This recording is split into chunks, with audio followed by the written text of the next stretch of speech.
You see, the theme of this year's World Book Day is very important. Read your way. That is the theme. Read your way.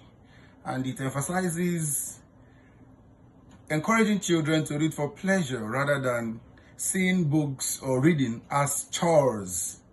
So we should encourage children to read for pleasure.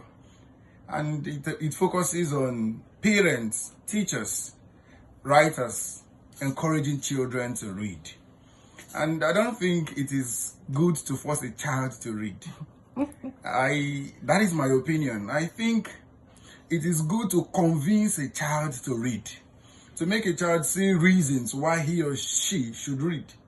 I read the Ben Carson story of how his mother usually told him, okay, you have to read this book, you have to read this book, and then he graduated from being a dullard to becoming one of the most intelligent students there. But what happens to some of these children that we force into reading is that at a particular time in their lives, they just abandon everything but they're like, reading is just a necessary evil.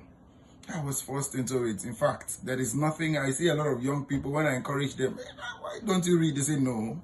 Is there money in reading books? What do I stand to gain? So, but if they are convinced to read, they will read.